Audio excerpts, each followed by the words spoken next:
शर्मा जी का ही बेटा क्यों 98% लेके आए। सबसे बड़ी गलती करोगे तुम, यहाँ से वहाँ से यहाँ। अच्छा मैंने ये बता दिया, अच्छा ठीक है, यहाँ से अच्छा ये बता दिया, अच्छा ये उधर से कुछ बताया, अच्छा वो भी। फीस का भुगतान आप अपने पेपर में देख लोगे, क्योंकि कुछ हिस्से आपको याद होंगे, कुछ हिस्से आपका माइंड एक्सर्शन की वजह से वो भूल जाएगा। क्योंकि एसएसटी आपका वो सब्जेक्ट है जिसमें आप सबसे ज्यादा मार्क्स स्कोर कर सकते हो, लेकिन ये सबसे ज्यादा लेंदी सब्जेक्ट भी और सबसे ज्यादा फैक्ट्स कंसीडर करने वाला भी सब्जेक्ट है। इसमें इतना ज्यादा फैक्ट्स है कि बच्चे इसको सब कुछ पढ़ लेते हैं, लेकिन तब भी उनको ऐसा लगता है कि भैया उन्होंने कुछ भी नहीं पढ़ा है। अगर आप वो बच्चे हो जो पढ़ चुके हो सब कुछ, लेकिन तब भी भूल रहे हो, बार बार भूलते जा रहे हो कि भैया हमें समझ में ही नहीं आ रहा है क्या पढ़ा था, क्या याद है और क्या हम याद करेंगे, क्या लिख के आएंगे, और लास्ट के 2 दिन बचे हैं, आपका आज का दिन है, आपका कल का दिन है, तो फिर कैसे करके हमारा हो रहा होगा। आज की वीडियो में आपको वो मैं अल्टीमेट बस एक रिसोर्स बताने वाला हूं, और वो एक रिसोर्स ही आपके पूरे के पूरे एसएसटी का मामला फिनिश कर रही होगी। उसके अलावा आपको कुछ भी देखने की जरूरत नहीं होगी, और कुछ वो गलतियां बताने वाला हूं जो तुम लास्ट 2 दिन में कर रहे हो, तुम्हें वो नहीं करना है, ठीक है। तो चलिए चालू करते हैं वीडियो को। बस मेरे साथ में इस वीडियो में शुरू से लेकर एंड तक जुड़े रहना। ये रहा आपका लास्ट 2 दिन का प्लान। अब भैया हमारा टारगेट 98% है, क्योंकि हमने अपने पेरेंट्स से प्रॉमिस करा है, हमें अपने जो होता है रिलेटिव्स को भी तो दिखाना है कि शर्मा जी का ही बेटा क्यों 98% लेके आए, हम भी जो होता है 98% लेके आ सकते हैं। तो भैया ये प्रॉमिस हमें पूरा करना है। अब बड़ा ही टेंशन का मामला है, क्योंकि यहाँ पे जैसा सीबीएसई ने अपने सिलेबस के हिसाब से देखा जाए तो पेपर मॉडरेट बनने वाला है, ठीक है। पेपर जो होता है वो ना ही इजी आएगा ना ही टफ आएगा, ठीक ठाक पेपर आएगा, 1-2 क्वेश्चन टफ लेवल के होंगे। अगर सीबीएसई के हिसाब से हमने ये सारी चीजें देख ली। अब भैया तुम्हारे लिए जो होता है लास्ट के 2 दिन बचे हैं।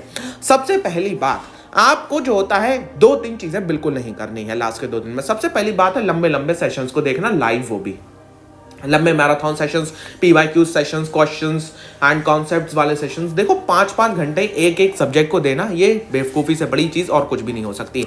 मैं नहीं कह रहा हूँ कि कोई टीचर बुरा पढ़ा रहा है, अच्छा पढ़ा रहा है, इररिस्पेक्टिव है। अगर तुमने अभी तक कुछ नहीं पढ़ रखा है, ठीक है, कि तुम वहाँ पे लाइव गढ़ में 5-5 घंटे बर्बाद करने बैठ रहे हो, कि भाई आप जो होता है 5 घंटे में पूरा एक सिर्फ हिस्ट्री वाला पोर्शन कर रहे हो, 6 घंटे में ज्योग्राफी कर रहे हो, 10 घंटे में सिर्फ सिविक्स कर रहे हो, तो कोई इसका फायदा नहीं निकलने वाला है।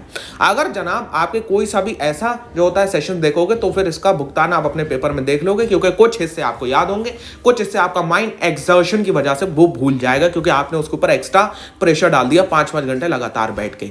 तो इसलिए हमें इससे सबसे पहले बचना है। दूसरा कि आपको कोई भी जो होता है वो आपको ज्यादा सैंपल क्वेश्चन पेपर या ज्यादा पीवाईक्यूज की तरफ नहीं भागना है, क्योंकि अब पीवाईक्यूज का टाइम ज्यादा नहीं है, ना तुम ज्यादा सैंपल क्वेश्चन पेपर कर पाओगे। कितने करना है ये मैं बता दूंगा।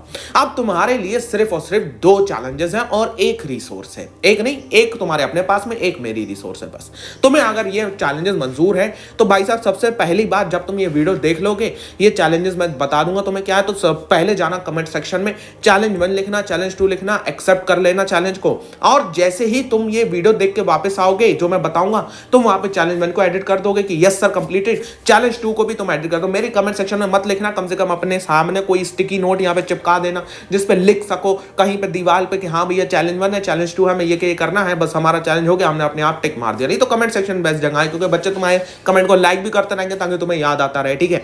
अब देखो तुम्हारा चैलेंज 1 क्या है भाई साहब। आपके चैनल पढ़ाई के प्रयास पे यहाँ पे एसएसटी की एक कंप्लीट 1 वीडियो पड़ी है 5 घंटे 50 मिनट और 27 सेकंड की। क्या है भैया इसमें 1 2 3 4 चारों बुकें कंप्लीटेड कवर्ड है।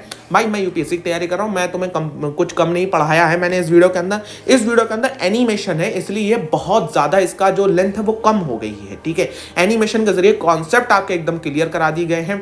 अब अगर तुम ये वीडियो आज जाके देख लेते हो, भाई आज के पूरे दिन में तुम्हारा टारगेट ही बस ये है, तुम्हें ये वीडियो देखना है, कुछ नहीं करने की जरूरत है। 5 घंटे की वीडियो में तुम्हारे 4 सब्जेक्ट कवर होंगे। आराम से देखना है, स्पीड नहीं बढ़ाना है इसकी, आराम से इसको देखते रहना, ठीक है। अब तुम्हें करना क्या है सर, चैलेंज 1 हमारा ये है। चैलेंज 2 है, कल तुम्हें इसकी वीडियो को एक बार 2x पे लगा के, मतलब 5 घंटे का 2x कितना हुआ सर, 2.5-3 घंटे, ठीक है। तो 2x पे लगा के इसको जो होता है रिवाइज करना है, और साथ साथ में एक सैंपल क्वेश्चन पेपर, मैं क्या कह रहा हूं, एक सैंपल क्वेश्चन पेपर 3 घंटे का टाइम लगा के बैठ के कर लेना है। परसों आपका पेपर है 7 को, और जो होता है आप जाके उसमें मचा रहे होगे। भाई मेरे पे भरोसा करने की आदत डाल। अगर तू कहीं पे भी रुक रहा है ना भाई, वहां पे भरोसा कर लेगा तो काम खत्म हो जाएगा, निपट जाएगा। तुम अगर यहां से वहां से यहां भागते रहोगे, तुम्हारा दिमाग कहीं टिकेगा नहीं और तुम्हारे चीजें सब भूलते चले जाओगे। इसलिए सबसे पहली बात है, तुम जो सबसे बड़ी गलती करोगे, तुम यहां से वहां से यहाँ, अच्छा मैंने ये बता दिया, अच्छा ठीक है, यहाँ से अच्छा ये बता दिया, अच्छा ये उधर से कुछ बताया, अच्छा वो भी ठीक है, ये भी ठीक है, वो भी ठीक है, इधर चलो उधर चलो उधर चलो इधर चलो, भाई साहब हो गया काम, ये काम खत्म। दिमाग का जो होता है भजिया पाना बन जाना है, कुछ काम होना नहीं है, सबको तुम भूल जाओगे। एसएसटी इतनी बड़ी है और तुम उतनी बड़ी सी एसएसटी को इतना सभी तुम्हें याद नहीं रह रहा होगा, ठीक है। तो सिंपल बात है, अगर तुम ये 2 चैलेंजेस एक्सेप्ट करते हो, मैं जो होता है डंके की चोट पे कह रहा हूं, तुम्हारा कोई एक मार्क्स नहीं काट रहा होगा अगर तुम इतना कर ले गए। एक सैंपल क्वेश्चन पेपर कर लेना, सैंपल क्वेश्चन पेपर तो तुम्हें ये चैलेंजेस देख के ही समझ में आ गया होगा कि भाई साहब अगर तुम ये वीडियो देख लोगे सैंपल क्वेश्चन पेपर तो ऐसे देखो, अच्छा इसका ये आंसर, इसका ये आंसर, इसका ये आंसर, इसका ये आंसर। मैं क्यों कह रहा हूं, उसके आंसर समेत करना, जो जिसमें आंसर होते हैं सैंपल क्वेश्चन पेपर में सॉल्व वाला होता है वो वाला करना, क्योंकि तुम्हें उस एक सैंपल क्वेश्चन पेपर से ये पता चल जाएगा कि भाई मेरे को आंसर्स में कितने पॉइंट लिखने हैं, कितने पॉइंट नहीं लिखने हैं। जो सैंपल क्वेश्चन पेपर है वो कर लो।